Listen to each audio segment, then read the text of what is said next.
ഇപ്പൊ നമുക്ക് ഇപ്പൊ ചേച്ചി മഞ്ജു ചേച്ചി നിങ്ങൾ തമ്മിൽ ഭയങ്കര എനിക്കിപ്പോഴും ഓർമ്മയുണ്ട് ഒരു അവാർഡിന്റെ ടൈമില് ചേച്ചി പറഞ്ഞു ചേച്ചി എങ്ങനെയാണ് ഇതിലേക്ക് വന്നതെന്ന്. ചേച്ചി ഒരു ദിവസം മുടി ചീകിക്കൊണ്ടിരിക്കുകയായിരുന്നു. അങ്ങനെ അത് ചേച്ചി തന്നെ പറയും. അതെന്തുവാടാ, രണ്ടാമത്തെ കുഞ്ഞിന്റെ ഡെലിവറി ടൈമില് നമുക്ക് 3 മാസമൊക്കെ നമ്മുടെ വീട്ടിൽ നിന്ന് നമുക്ക് എന്താ പറയുന്നത് സുഖ സംരക്ഷണ ഇതൊക്കെ ഉണ്ടല്ലോ.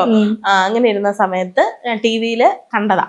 അപ്പൊ ചെയ്തിരുന്ന ആക്ടിവിറ്റി ആയിരുന്നു സത്യം പറഞ്ഞാൽ ചീപ്പെടുത്ത്. അത് ഞാൻ അവാർഡ് ടൈമിൽ പറയുകയും ചെയ്തു. ചിലരത് മോശമായിട്ട് എടുത്തു, ചിലരത് നാച്ചുറൽ ആയിട്ടും എടുത്തിട്ടുണ്ട്. സത്യം പറഞ്ഞാൽ അതാ സംഭവിച്ചത്. കുഞ്ഞുറങ്ങി കിടന്ന സമയത്ത് ഞാൻ ഇങ്ങനെ മുടി ചീവിക്കൊണ്ടിരുന്നപ്പോഴാണ് ഇതിന്റെ ആഡ് കണ്ടത്. ആഡ് കണ്ട് ഫസ്റ്റ് എന്നോട് സംസാരിക്കുന്നത് അതിനകത്തെ ഒരു കോർഡിനേറ്റർ ഷൈൻ എന്നോട് പറഞ്ഞു ഇതുപോലെ 2 മിനിറ്റ് താഴെയുള്ള വീഡിയോ. അതിന്റെ ഫോർമാറ്റ് അറിയത്തില്ലയോ? അറിയാലോ. നമ്മൾ പെർഫോം ചെയ്തല്ലേ. അപ്പൊ അത് 2 മിനിറ്റ് താഴ്ന്ന ഒരു പെർഫോമൻസ്. അപ്പം വേറെ ആരും ഇല്ലല്ലോ. ഞാൻ എന്തെടുത്തു, ആ വിവരം അറിഞ്ഞിട്ട് അതുപോലെ അങ്ങ് വെച്ചപ്പോൾ പറ്റത്തില്ല, വീഡിയോ എടുത്തു തരാൻ ആളില്ല.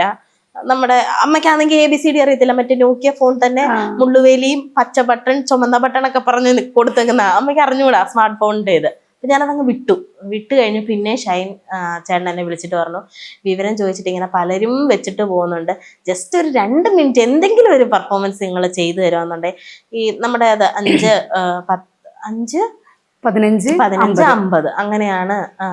അതുപോലെ പറഞ്ഞു എന്താ പറയാ, മഞ്ജു ചേച്ചിയൊക്കെ പെട്ടെന്ന് ഇരിക്കുന്നു. മഞ്ജു ചേച്ചിയൊക്കെ പെട്ടെന്ന് ഇരിച്ചോളൂ. അപ്പൊ ആ ഒരു ഷെഡ്യൂളാ. ഫസ്റ്റ് ഷെഡ്യൂളിലാണ് ഞാൻ വിളിക്കുന്നത്. ഫസ്റ്റ് ഷെഡ്യൂളിന്റെ എന്തോ ഇപ്പൊ 2 ദിവസത്തെ ഷൂട്ട് ഉണ്ടായിരുന്നു. പിന്നെ ഒരു 2 ദിവസം ഗ്യാപ്പ് ഇട്ടിട്ട് 1 ദിവസത്തെ ഷൂട്ട് കൂടെ വന്നു. ആ സമയത്താണ് അത് ഫസ്റ്റ് ഷെഡ്യൂൾ തന്നെ. മനസ്സിലായോ? ഞാൻ പറയുന്നത് എനിക്ക് മനസ്സിലാവുന്നില്ല ചോദിച്ചു. അങ്ങനെ എന്തായാലും ഫസ്റ്റ് ഷെഡ്യൂൾ മുതൽ ഞാൻ ഉണ്ട്.